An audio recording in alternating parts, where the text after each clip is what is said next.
2010 میں دریا سندھ کو ٹوڑی کے مقام پر بڑا شگاف پڑا تھا، جس کی وجہ سے کشمور سے لے کر منچر تک بڑا سیلاب آیا تھا۔ اس سیلاب کی وجہ سے حمل جھیل، MNV ڈرین، FV بند اور منچر جھیل کے بندوں میں شگاف پڑے تھے اور ان شگافوں میں سے پانی خارج ہوا تھا، لیکن حکومت نے ان کمزور بندوں اور شگافوں کو صحیح طریقے سے بند نہ کیا اور اس کی مرمت نہ کی۔ جب جولائی 2022 کے مڈ میں سندھ اور بلوچستان میں شدید بارشیں پڑیں تو ان بارشوں کا پانی جیکم آباد اور شہزاد کوٹ کے سرائے کاچو کے علاقے کے ذریعے حمل جھیل میں اور دادو کے سرائے کاچو کے علاقے کے ذریعے منچر جھیل میں جمع ہوا تو دونوں جھیلوں کی پانی کی سطح بڑھ گئی۔ اس وقت ان کی سطح کم تھی اور ان کا پانی دریائے سندھ میں خارج کیا جا سکتا تھا، جبکہ اس وقت دریائے سندھ کی سطح بھی کم تھی، لیکن ایسا نہیں کیا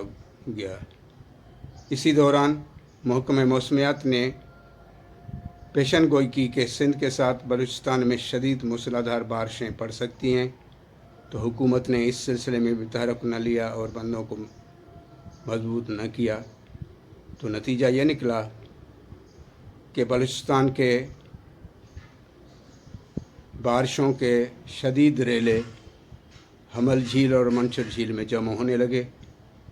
تو وہ پانی کی سطح دونوں جھیلوں میں بہت زیادہ بڑھ گئی۔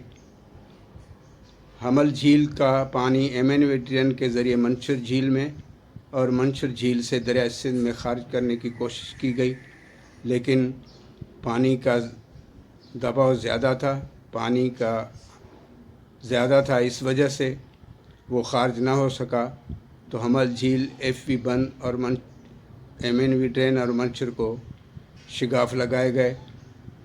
اور پانی بہت زیادہ آبادیوں میں نقصان کا سبب بنا۔ اگر